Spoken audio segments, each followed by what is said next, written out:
Okay, we're going. Okay, so this is what you guys are gonna see in the morning when you come in. The computer, everything will be closed. Just open it up. The software should be open because we left it open from the day before. So this is what it looks like. You see over here it says node, and then here are the red, blue, and far red percentages that you're gonna choose. And that is based on the little form that I've left in the wall for you to see. So as of now, we're only using that bottom panel. So you'll see that they're only assigned numbers to the number 1 for each color.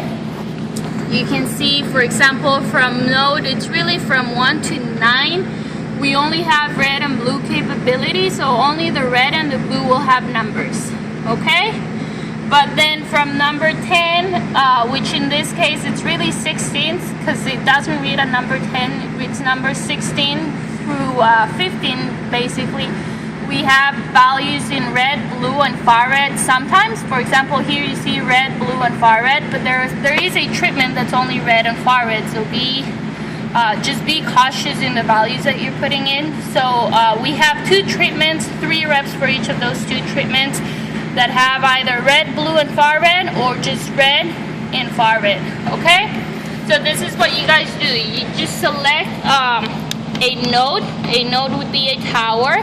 So we're at number 14 right here, and what number 14 says is 24 for the red, 19 for the blue, and 18 for the far red.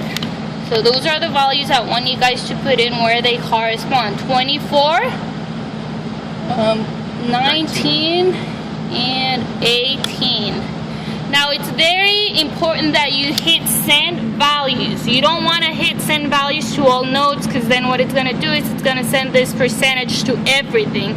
So if by mistake you do that, you're going to have to turn everything off and then start from 0. So then you can just look, and there is a tower over here. It's right that one. That came in.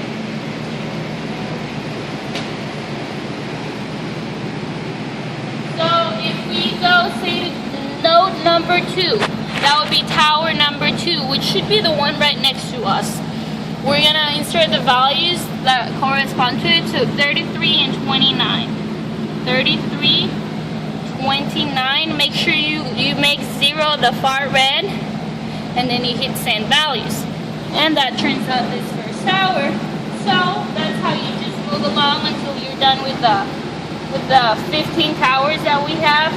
You're gonna skip number 7, number 8, and number 1. Those are our controls. You see there is a C that corresponds to them, which means that we're not gonna send a signal to those towers.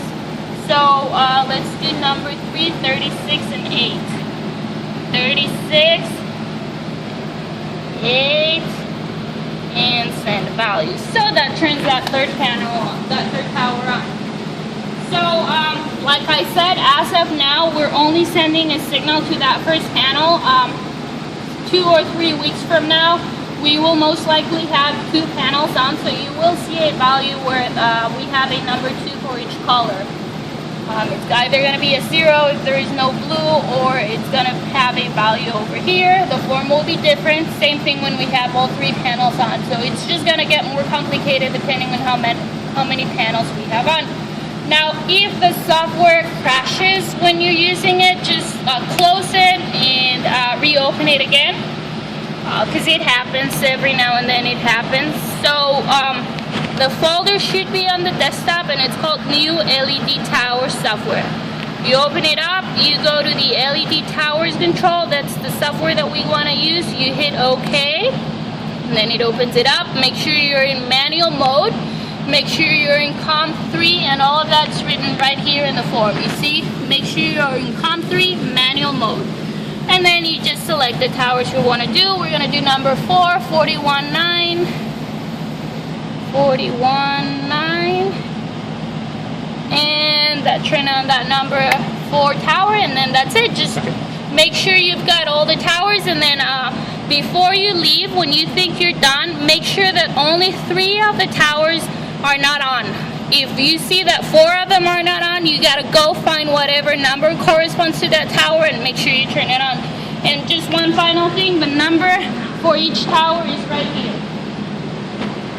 So they all have a number assigned to towers are. So you can always call my phone or text me. It's 515-708-5359 if you have questions. And I don't know if you can also call Michael. He can give you his phone number in case.